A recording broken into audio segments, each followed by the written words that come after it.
Well, hey there, everybody. Welcome to Gather and Go, the podcast that helps you plan, promote, and lead better trips. I'm Brian Jewell. I am your host. I am as excited as can be that you have decided to spend some of your time with me today. And as always, our promise to you is that we're going to do everything we can to make that investment of your time worth your while. Now, today, I am super excited to bring you a featured conversation with legendary travel broadcaster Peter Greenberg. You may have seen Peter over his decades-long career on many CBS News shows, on PBS. He has been all over the world. And when I say all over, I mean literally all over the world. In today's interview, you're going to hear Peter's thoughts on how we can all inspire more Americans to travel. He's going to talk about why he's optimistic about the cruise market and how tour operators can make more profit by pursuing specialization. You will also get to hear me totally embarrass myself on Peter's travel quiz. That's a lot of fun. You definitely want to hear that. Before we get there, though, let's start with some travel news you may have missed. A private jet company is bringing the Pan Am brand back for private tours. Beyond Capricorn, a new company created by veterans of the private jet and tour operator industries, has created a new Pan Am branded tour product. The company is licensing the brand of the former Pan Am Airways, which closed in 1991, and says it will offer private jet tours that, quote, revive the glamour of travel's golden age. The inaugural Pan Am Tour, a 12-day trip launched earlier this month with 35 travelers, covers stops from some of Pan Am's original routes, including Bermuda, Lisbon, Marseille, and London. During the tours, passengers travel on a chartered Iceland Air Boeing 757 with business class lie-flat seats. During the trip, pilots and flight attendants wear vintage Pan Am uniforms.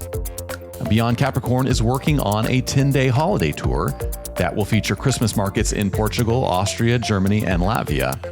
It's also planning a Trans-Pacific tour for 2026 that will last 20 days and cost about $95,000 per person. The company also says it will offer an around-the-world tour in 2027 to celebrate Pan Am's 100th anniversary. Well, now it's time for the road tip segment of our show. This is the part of every episode where we dig deep into our bag of travel knowledge from decades on the road and bring you tips to make your next trip less stressful and more successful. Now, I love a hotel sundry shop. Depending on the hotel you go to, this may be a dedicated room, say in a full-service hotel that is off the lobby that has some gifts and some snacks and some essentials, or in a limited service hotel, this may be literally just kind of an alcove attached to the registration desk. Either way, I love a sundry shop, and I've gotten to the point where I almost always make a stop there as soon as I check into a hotel. Now, at the sundry shop, I usually get a couple bottles of water, especially if there's not going to be any in the room already. I likely get a bottle of Gatorade to help me stay hydrated after morning workouts. And I'll be honest, I usually also grab a Coke Zero because I know I'm going to need caffeine, and coffee is disgusting. But the hotel sundry shop isn't just a place to get drinks. In fact, the sundry shop has really been a lifesaver for me on more than one occasion. Here are some things that I have purchased at hotel sundry shops over the years. I have definitely picked up nail clippers there, a hair comb, deodorant, Advil. In case you can't tell, I have forgotten toiletries more than once, or gotten to a destination and discovered that my trusty toiletry bag was running low on something. I've definitely arrived with a headache, a backache, all those sorts of things, and grabbing some Advil or something similar from the sundry shop is so helpful. I even pick up breakfast items there from time to time. If I'm, say, at a full-service hotel that has a full-service restaurant and I don't want to take the time to, get a table and wait for table service and all that sort of thing, grabbing something for breakfast can be a real time saver. And the reason I want to tell you about this today is that if I were planning group trips, I would not book a hotel that does not have a quick service shop. And I want to give you 3 reasons why you should always look for these kind of shops in the hotels you book for your groups. Reason number 1, it can be a real convenience for your travelers. Just like I have needed all sorts of things from those shops over the years, chances are that if you take enough people on enough trips, sooner or later, one of them will need something from it too. And it decreases the level of anxiety if they know, you know what, if I need a snack, if I want an extra drink, if I left behind a toiletry or something else that I could use, I can just grab that at the hotel. I don't have to sweat. It's convenient for them. It takes some stress off them. And that is a big part of what you are there to do as a group travel leader. Another reason I love this as a feature for your groups is that these shops can offload the number of things that people expect you to provide. And I'm thinking specifically of water on the motor coach. I remember being on a trip with a tour operator a few years ago and a bunch of his clients, and somehow they all got it in their heads that he was going to provide bottled water for them every day of like a week-long or 10-day trip in the summer. And he commented to me offhand, like, these people are going to drive me out of business with all the bottled water they're asking for. Well, guess what? If you stay at a hotel with a sundry shop, people can grab their own drinks. And you can communicate this in a way that is very lighthearted, that makes it sound like you are doing them a favor by pointing them to the resource of where they can get water or Gatorade or tea or whatever they want to drink. But it offloads the responsibility that you may feel to provide those things, as well as the cost of those things. That is a benefit for you.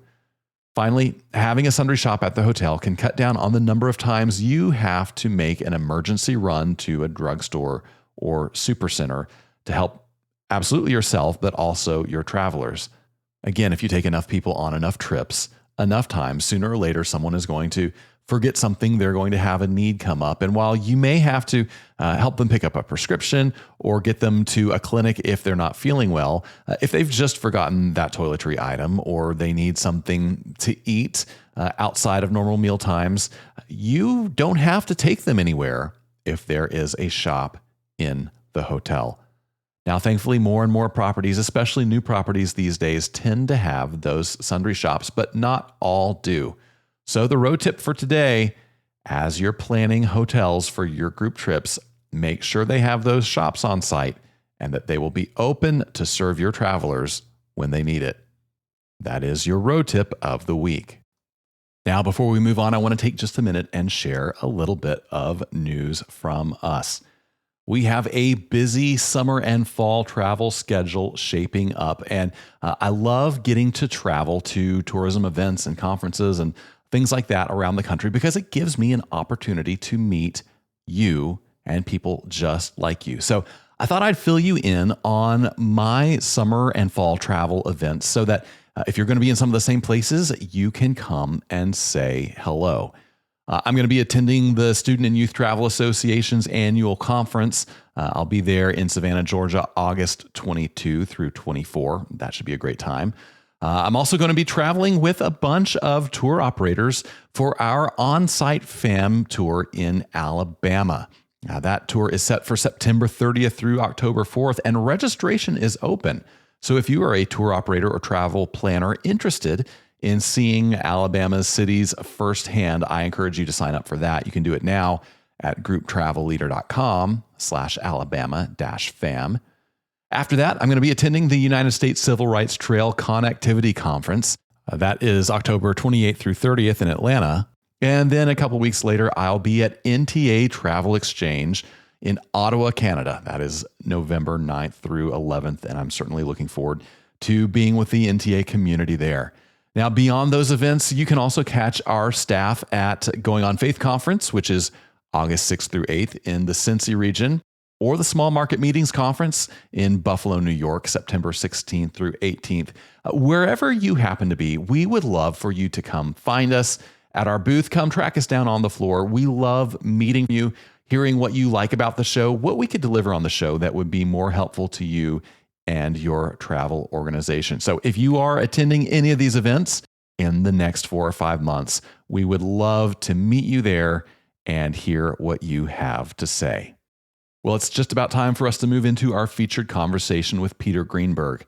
As always, I want to remind you that you can find a wrap-up of some of the most important things Peter shared on the show notes for this episode. Show notes are simply the text that appears below the media player wherever you are listening to this podcast. At the end of the interview, I'm also going to come back for a quick wrap-up of some of the most insightful things I think Peter had to say and some of my thoughts on those. And I want you to stick around to the end of that wrap-up, because when we're done there, I'm going to share some of my thoughts about how we should face a new crop of tourism challenges confronting our industry right now. That's going to be the topic of today's Hot Minute. You won't want to miss that. We'll be right back with Peter Greenberg.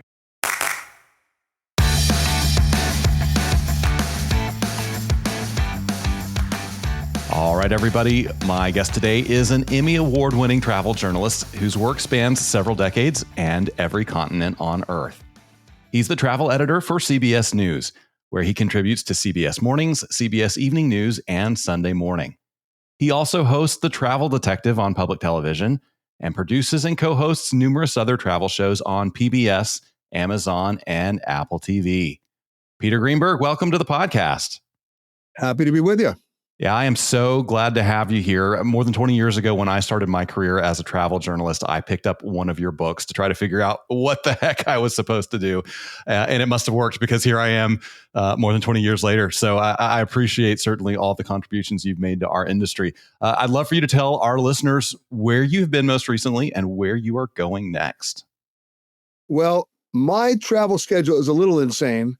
I go to Beirut the way people go to the supermarket. I'm back in about 3 days. So in the last month, we've been to Hong Kong, we've been to Malta, we've been to Barcelona, we've been to New York, we've been to London.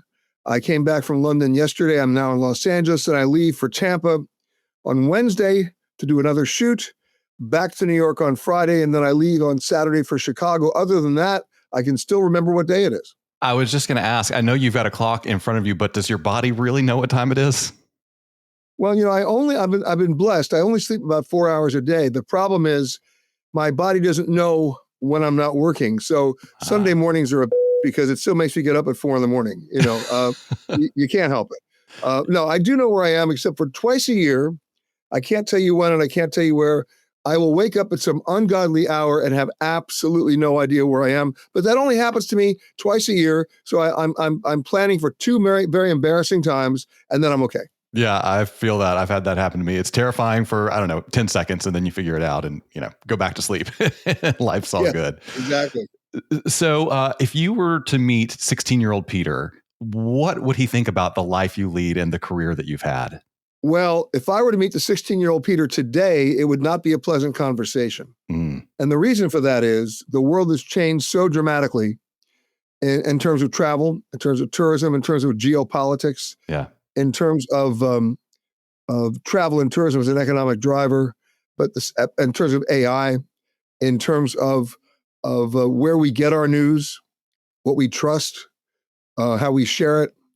My advice to him is basically find another career.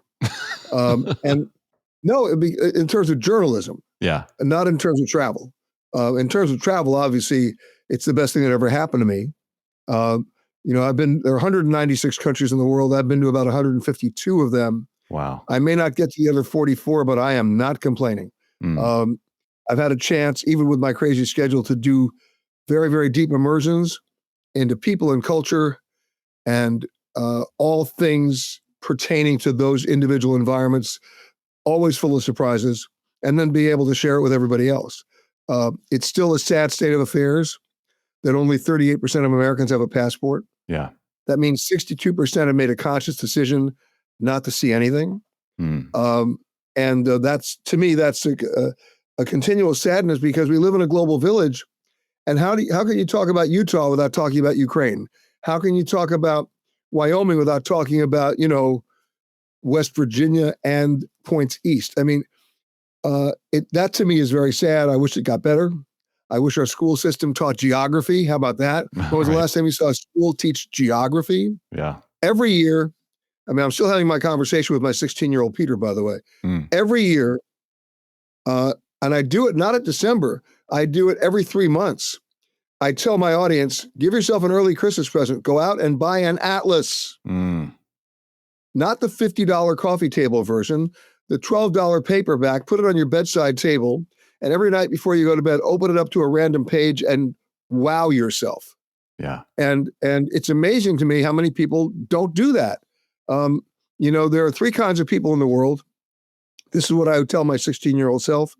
They're the people who make things happen. They're the people who watch things happen. And then there's a category you never want to be in, the people who wonder what happened. And I'm somewhere between the first two, right? The making things happen because I produce all these shows, the watching things happen as a journalist. But if I'm ever in that third category, you have my permission to practice some euthanasia and take me out of my misery.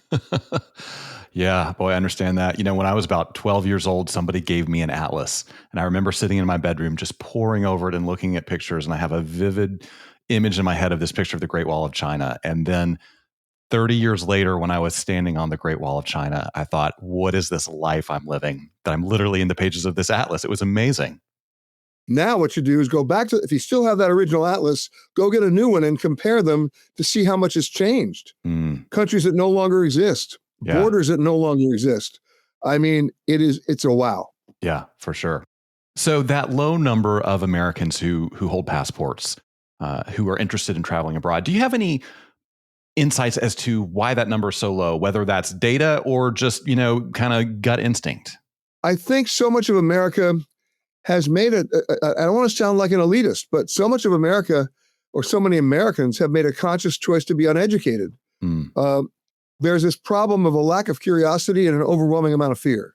That combination is lethal. The word State Department advisory, the minute you hear those three words, you go, I'm not going. Right. And if you actually read a State Department advisory, it's pretty ludicrous. Right. You know what the State Department advisory is for Turkey? No idea. Americans are warned that Turkish drivers pass on the left and the right. Have they been on the San Diego freeway? Right. I mean, is that going to stop me from going to Turkey? Of course not.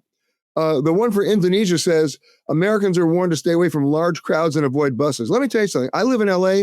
I avoid large crowds and I avoid buses because in LA, I have no idea where the buses go. That's true terrorism. But it doesn't stop me from going to Indonesia.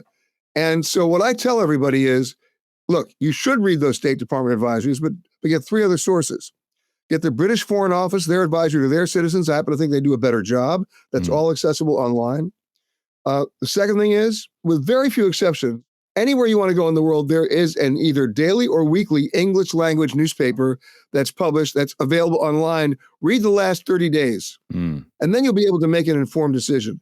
And when that's done, when that's finished, then you can always call the concierge at the best hotel in that city, and they'll be honest with you.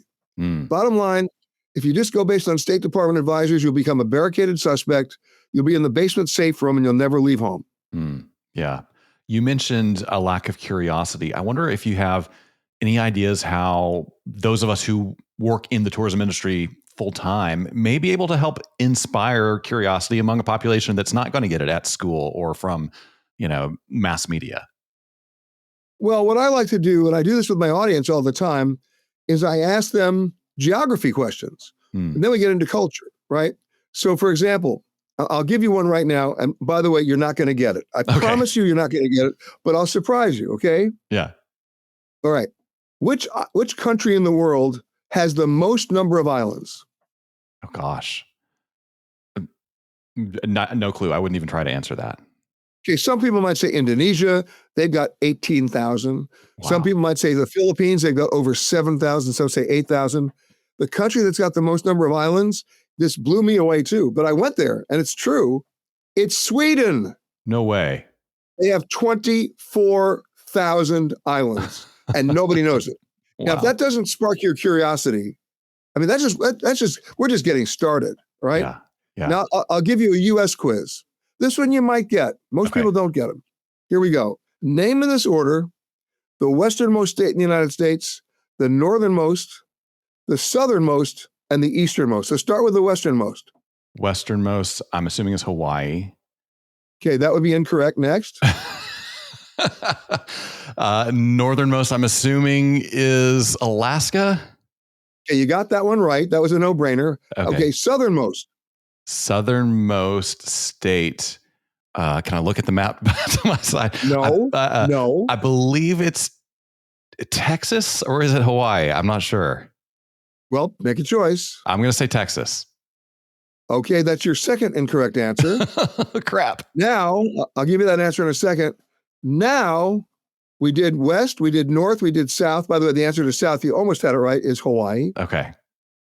Now, the toughest one of all, the easternmost. Okay, easternmost. It's a question of whether in my mind, it's a question of whether the tip of Maine goes further east than the Florida Keys. And I'm going to say Florida. All right, so make a choice. I'm going to say Florida. Is that your final answer? That's my final answer. You want to call a friend, use a lifeline, anything like that? Yeah? My friends don't know. Okay, well, that's my point exactly. Yeah. All right, so here we go. It's not a trick question, but it'll surprise you as the answer. Yeah. It's Alaska. Oh. Alaska is north, east, and west because it goes so far across the international date line. It's 3 of the 4 answers. Oh my now, goodness. If that doesn't make you want to go out and get an atlas and learn. Wow, right? Yeah. Okay, That's wait. incredible. I'll give you one more. Okay. I'll give you one more, and this one really blew me away. When we're finished with this, I encourage everybody listening to go get a map of of North America, right? Yeah. And tell me, not counting oceans, what's the largest body of water in North America? Oh man. And I didn't get it. I'll be honest. I didn't get it till I saw it on the map, and it completely blew me away to the point where we're going to do a 1-hour television special on it because nobody knows. Largest body of water in North America, Lake Superior. Okay. Most people would guess one of the Great Lakes, and they would be wrong. So you're going to get lovely parting gifts and a copy of the home game, but you're done. But by the way, I was done too. You know what the answer is? Hudson Bay in Canada. No way. Look at the map. You will be completely blown away by the size of Hudson Bay, and nobody knows it. I can't wait to go over there. Yeah. Wow. That's incredible. Do you have a feeling for what the macro changes have been in your career that are really affecting travel, and you can see it every day? You can see it all over the way travel is today. Sure. Well, let's divide it by airlines, hotels, and cruise lines. With airlines, of course, it was deregulation back in 1978. Mm-hmm. That's when government regulation was put on hold, and bad airline management was allowed to show without government protection how bad they could really be. That's why we've had over 170 Chapter 7 bankruptcies of airlines in the last little more than 40 years. It also allowed for tremendous consolidation as airlines could not survive in predatory pricing arenas. And that's why we have just a few legacy airlines left that are dominating the market, right? American, United, Delta, you can throw Southwest in there if you'd like, a little bit of JetBlue, but they're not in great shape these days, which is why they're trying to merge with everybody. But what that's allowed, initially what deregulation allowed, which was a game changer, it allowed for the democratization of travel. Everybody could travel. Yeah. It was no longer for the elites. It truly opened the door for people to go. The 747 played a huge part in that in terms of overseas travel because airlines could amortize their costs, and it was not that expensive anymore to go to Europe, just for starters. That was great. Now that's devolved now into a mess of predatory pricing and oligopoly and basically restraint of trade. But the game changer really was 1978 and the Deregulation Act for airlines. For hotels, it's been a rapid expansion in branding to the point where everybody's confused. So I was at a conference recently where I was giving a speech. It was an industry conference. And I asked this question: who here can tell me how many brands Marriott has? Oh, gosh. Now, we're 500 people in the room. One hand went up. And I said, let me guess. You should work for Marriott, right? Yes. Okay, good. So go ahead. You raised your hand. Tell me. And he said, 33. Okay, 33 separate brands. Okay, wait, I'm not done with you yet. Name them. Oh, gosh. Wait, he did. Wow. But then came the tougher question. I said, one more question. Distinguish them. Oh. Define them. And they couldn't do it. Yeah. So what we have now is a complete explosion of brands, whether it's Marriott, Hilton, Hyatt, Wyndham, Intercontinental. Nobody knows. It's almost like this real estate. I won't say it's a Ponzi scheme, but people understand how hotels work. Marriott doesn't have equity in any of their hotels, maybe one or two. Right. Hilton is the same way. Hyatt's the same way. So their job is to get investors to put up enough money to build a hotel that they will then manage for them and make money on the management fee. So the only way these big brands can succeed is to have as many different brands as possible, because if I say to you, okay, I'm going to give you, Brian, a Sheraton, and I'm going to give you exclusivity that nobody can have a Sheraton within a mile of you. Right. Okay, now there are another group of investors that says, okay, I'm giving you a Marriott, and I give you the corner right across from yours. And then I give somebody else a Four Points, and I give somebody else a Residence Inn. All of a sudden, everybody's competing against each other, and everybody thinks they have exclusivity, and you reach a certain point of diminishing returns where there are too many hotels. So you're going to start seeing in the next 6 months to 12 months consolidation there as well, just like we saw in the airline industry. And then finally, and I think this is good news, is the cruise industry. Because during the pandemic, you may know that the Centers for Disease Control put a full stop on cruising. Right. And they had to. And they would not allow any cruise ship to resume service unless they performed and actually complied with about 75 different new protocols. And the cruise lines did. And they've done a great job. But what people don't realize is that during the pandemic, the cruise lines may not have been sailing, but the shipyards were very busy. And they were very busy completing ships of every size and pedigree, ranging from 100 passenger small ships to the 8,000 passenger, gigantic cruise ships, where I like to joke, they're so large they have a high crime area on board. But that's my joke. It's just a joke. Right. But the point is, the opportunity for travelers that have choice now to go to ports that you couldn't even get to before. I mean, there are so many places. This goes back to the Atlas. There are so many places in the world. The only way you can access them is by ship, not by big ship, but by small ship. Yeah. And that opens up, I'll give you a comparison figure here, which should surprise a lot of people. Back in the days of the Love Boat, back in the 70s, we remember that show, Captain Stubing, and Isaac the bartender, and Doc, and Radar. All right, how many ports of call were there for cruise ships? You ready? Yeah. 7. Wow. And 4 of them were Nassau, right? I mean, very small. I'm not talking about the ocean liners that were going out of business at that point because people weren't doing transoceanic. Yes, they were going to Southampton with the QE2 and stuff like that. But I'm talking about cruise ships. Yeah. You know how many there are today? Over 1,400. Oh, my goodness. 1,400. So the opportunities for people to explore in style and comfort is amazing. And I mean, if you just take a look at the map and look at where you can go, right, that you couldn't go to before, simply because the infrastructure wasn't there, right? And we're not talking huge ships. We're talking just any ship. Yeah. The Kimberleys in northwestern Australia, Papua New Guinea, an island called Kiribati, the former Gilbert Islands. I mean, we're just getting started. To me, it's like I'm the kid in the candy store now. Yeah, that is amazing. Are you at all concerned about the price of travel these days? I think about, 30 years ago and growing up in a very middle-class house and being able to travel, and not stressing too much about whether it would be affordable.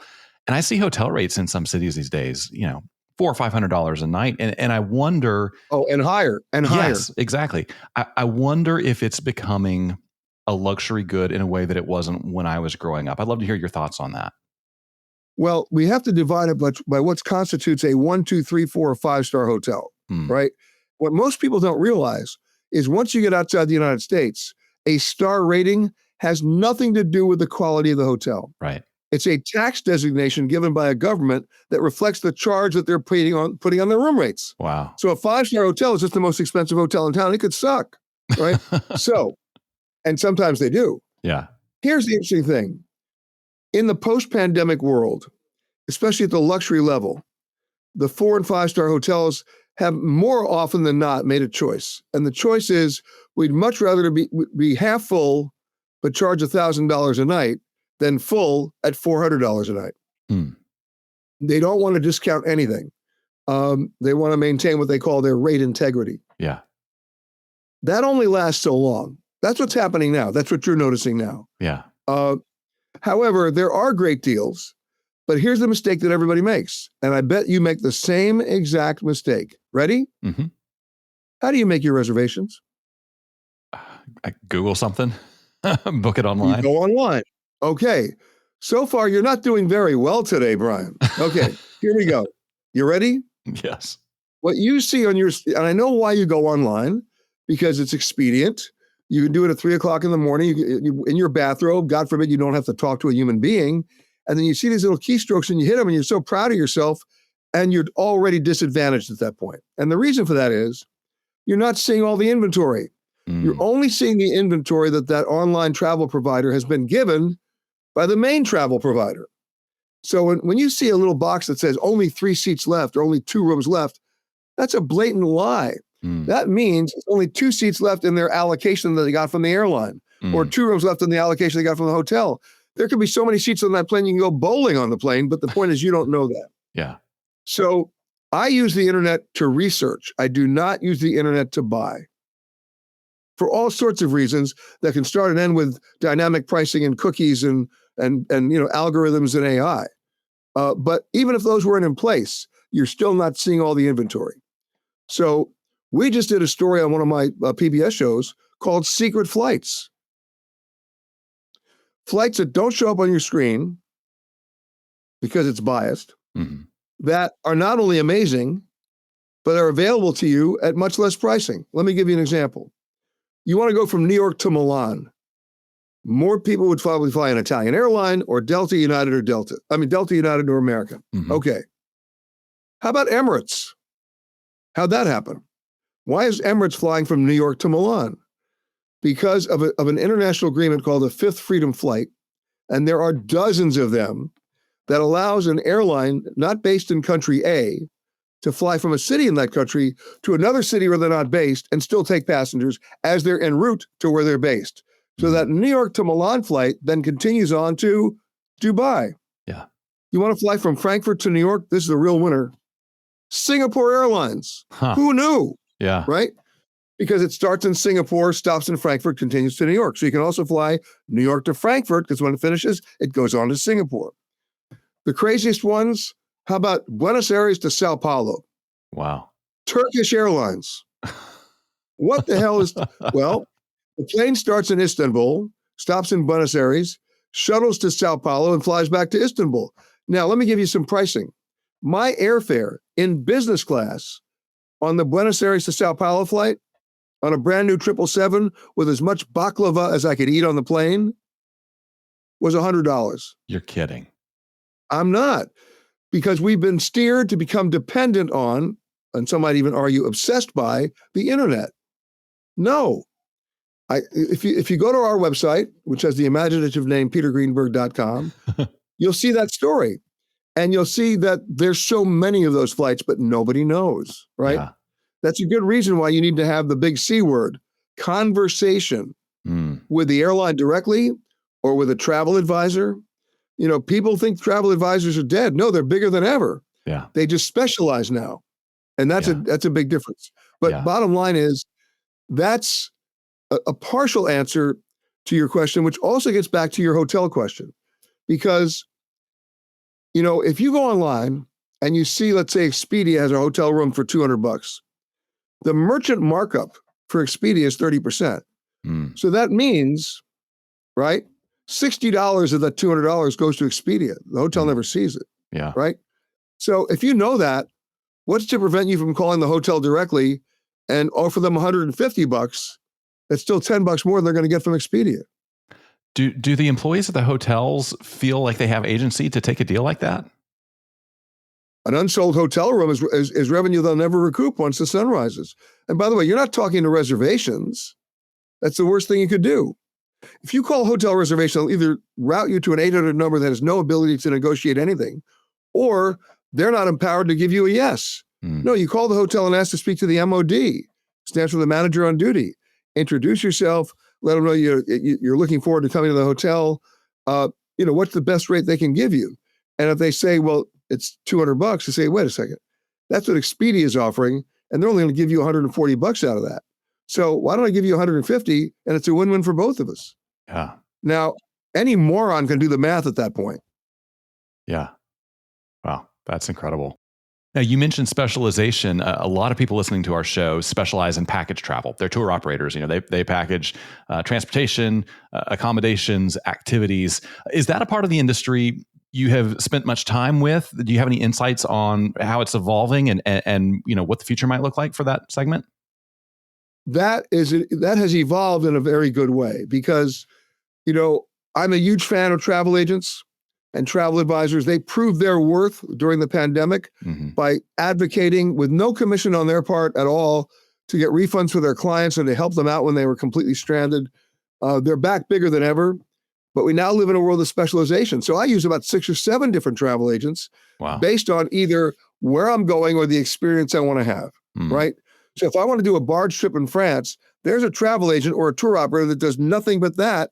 They have preferred supplier relationships, and they can really give me a better experience. So the days of the old mom and pop travel agent that would book my cruise and send my kid to college and send my wife on a business trip, that's over. Yeah. So if you look at the major consortia like Virtuoso or Travel Leaders or Signature, they're doing that, right? If you go on their website, they will connect you to a specialist who handles nothing but roller skating in Barcelona. Yeah. I mean, I'm not kidding. So that's what's happening now with the tour operators and the tour packages. They've been forced in a very good way to become specialists. Not only that, to come up with itineraries that are not just trapping people on a bus going to a tchotchke store. Yeah. They're getting very creative. By the way, so are the cruise lines. A lot of cruise lines have gotten smart now. They're no longer showing up at a port at 7 a.m. and leaving at 4 p.m, where you jump on a bus and see one tourist attraction and race back to the boat with a t-shirt. Right. They're doing overnights. They're spending longer amounts of time. Their shore excursion packages are truly immersive now and participatory. It's one thing to go to Ketchikan in Alaska and tour. It's another thing to get on a boat, go fishing, come back and have the chef cook it for you on the cruise ship. Wow. I mean, there's an experience, right? They're getting smarter. They're getting more creative. And they're getting more competitive, which from a traveler point of view gives you more choice. Yeah. I wanted to ask you about the Royal Tour. This is such a cool show concept. You've been to some of my favorite places on earth, Jordan, New Zealand, Mexico, with the heads of state. Tell us what that experience is like, is seeing these countries through the eyes of their presidents, or in the case of Jordan, the actual king of Jordan. What is that like? Well, here's the concept of the show, which actually started with the king of Jordan 25 years ago.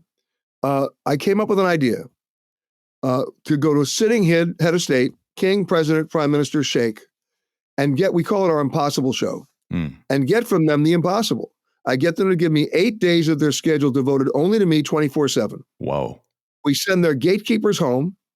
They have no right of editorial control or review. And then for the next 8 days, that king, president, prime minister, or sheikh is my personal tour guide to and through their country, and whatever happens, happens. Yeah. So the very first one we did was the King of Jordan. We did Petra on Harleys. Come on. Wow. We with the Prime Minister of New Zealand. We did the President of Mexico. We've done Peru, Ecuador. We've done Netanyahu in Israel. We've done Rwanda, Jamaica, Poland, Tanzania, and many others. Wow. And that's a show that's still on the air. It airs on PBS. It's on if you go to Amazon now, you'll see all the shows there. Amazon, Apple TV, and YouTube TV. And we do about two of them a year because they're so difficult to do, as you could imagine. Right. But, and by the way, the head of state never sees the show until we premiere it in New York. Wow. And they come to New York with their entire entourage, and everybody's scared out of their mind. But you know what? These are shows that humanize the country, and they tend to humanize the leader as well. And that's one of the reasons why they're so successful, because they're honest. Whatever happens, happens. Yeah, that's incredible. So a lot of that is on Amazon. Tell us where else people can go to find your content or to follow you on social. Where can people find you? Sure. Well, the website, we had committee meeting on this to name it. It's called petergreenberg.com. And that's ERG, by the way. We update that every week. It's a free newsletter. It is not transactional in any way. We don't sell anything. It's only information. So please check it out.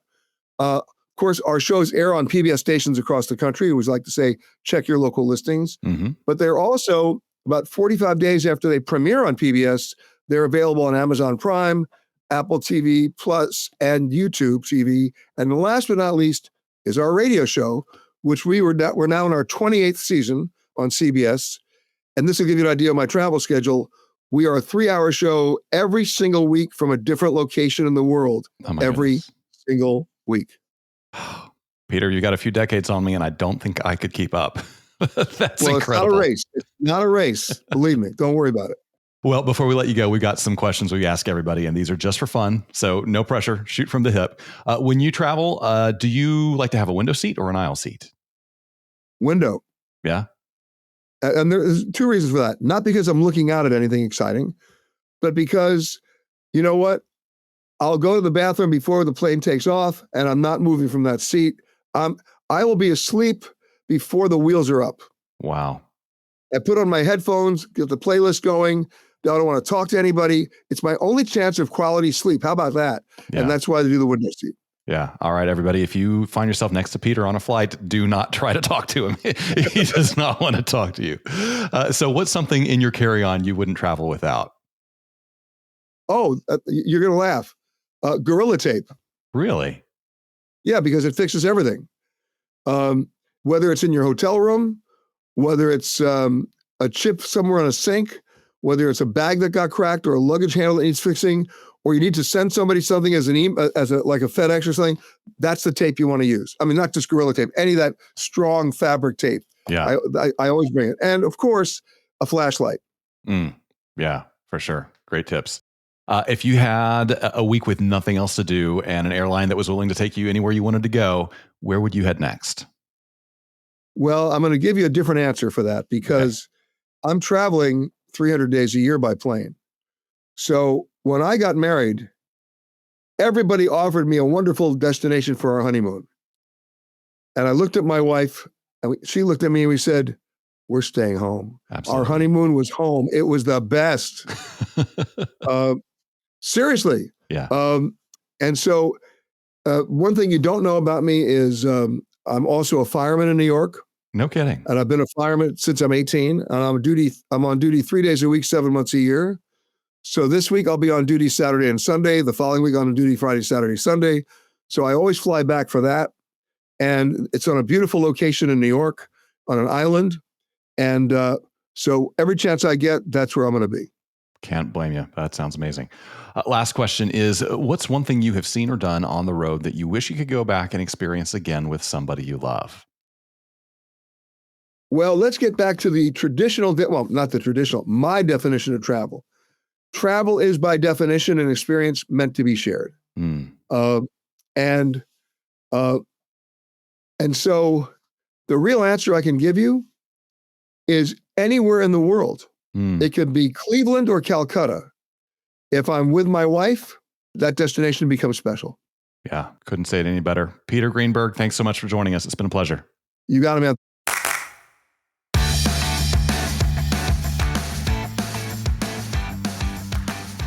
Well, I sure hope you enjoyed that conversation with Peter as much as I did. Peter is absolutely one of my heroes in travel journalism. It was a real thrill to get to speak with him. I want to take a minute and recap a few of the things that Peter had to say that I found especially insightful, just to make sure you don't miss them. Now, when we were talking about Americans and their travel habits, Peter said it's a sad state of affairs that only 38% of Americans have a passport. That means 62% have made a conscious decision not to see anything. That's a continued sadness because we live in a global village. I think so much of America has made a conscious choice to be uneducated. There's this problem of a lack of curiosity and an overwhelming amount of fear, and that combination is lethal. Well, I certainly share Peter's concern that so few Americans take the time to go abroad. I may be a little more charitable towards some of the causes for that. Certainly not everyone has the time or the economic resources to do so. But this sentiment really did drive home for me the importance of those of us who do work in tourism, seeing our work not only as running businesses, operating tours, keeping clients happy, but we have a responsibility to inspire people's curiosity. We have a responsibility to communicate to them why they should want to travel, why seeing the world is such a good thing, and not only a good thing, but a life-changing thing. We can't blame people for being ignorant. We can't blame them for not knowing what they don't know. We can blame ourselves if we fail to communicate the things they should know, and if we fail to inspire that curiosity and wonder. On a brighter note, Peter shared why he is optimistic about the future of cruising. He said during the pandemic, the CDC put a full stop on cruising. They would not allow any cruise ship to resume service unless they completed about 75 new protocols. The cruise lines did, and they did a great job. So the cruise lines weren't sailing, but the shipyards were very busy completing ships of every size and pedigree. The opportunity for travelers is they have a choice now to go to ports they couldn't go to before. There are so many places in the world that the only way you can access them is by ship. And he went on to say, the opportunities for people to explore in style and comfort are amazing. Now, I love this optimism, especially because it is fashionable in some circles to kind of look down your nose on cruising and cruise passengers. I think Peter makes a great point here. Cruise lines take people to more places around the world than they ever have before. Cruise lines take people to parts of the earth that are difficult, if not impossible, to access through other means of travel. And cruise lines offer people a way to do that, both at relatively affordable prices and in pretty incredible comfort. So I am a big fan of the accessibility that cruising offers the traveling public. And whether or not you enjoy cruises, I think we all need to appreciate what a great role they play in our industry and what a great role they play in inspiring people and bringing first-time travelers into our ecosystem. Now, finally, when I asked Peter about his relationship with tour operators, he said, "We now live in a world of specialization. So I use about 6 or 7 different travel agents depending on where I'm going. If I want to do a barge trip in France, there's a travel agent or a tour operator that does nothing but that. They have preferred supplier relationships, and they can really give me a better experience." He went on to say, tour operators have been forced to become specialists and create itineraries that are not just trapping people on a bus going to a tchotchke store. Well, Peter is absolutely right about that. And if you have been tracking the evolution of group travel for any time, then you have certainly seen this for yourself. I'm also encouraged by the level of specialization that I see in the tour industry, and it's really a benefit for all of us, even for you. If you plan group tours, if you sell tours, there are so many people who can partner with you to build excellent itineraries in areas or activities or travel styles where they have developed a real specialty. And that's great because it means you don't have to reinvent the wheel. You can benefit from their expertise and give your travelers great experiences on every trip, every time. Great stuff there from Peter Greenberg. So as I have been out and about this summer talking to tourism professionals from across the industry, I have been somewhat surprised by the level of, shall we say, concern or trepidation that I'm hearing from people who are both new to the industry and people who have been around a long time. Of course, there's concerns about tariffs and how they may impact travel. There is concern about certainly geopolitics and war, both in the Middle East and in Europe. Concern about other policy issues domestically, about organizations losing tourism funding. There is a lot of concern to go around. And I understand that concern. And I thought I would take a minute to address it and give you some of my thoughts on it in today's Hot Minute. That's right. The Hot Minute is the portion of the program where I take 60 seconds to give you my unfiltered views on an issue that impacts tourism every day. And today we're going to ask the question, how worried should you be about a new crop of tourism challenges? So let's put 60 seconds on the clock and get into it. I don't blame anybody for feeling nervous about the policy issues and economic concerns and global instability impacting travel right now. But if you're getting nervous and tempted to panic, I want you to slow down. Take a deep breath and repeat after me. It's going to be okay. In over 20 years in tourism, I've seen wars, recessions, and more than one pandemic. And through it all, I've learned that travel always comes back. Yes, world events and bad policies can negatively impact your business or your funding, but none of those challenges lasts forever. And none of them can conquer the innate love of travel that drives people to explore. Events come and go, but human curiosity never will. So, be smart, plan strategically, but don't give in to panic. Travelers will adjust to the times and carry on, and so should you.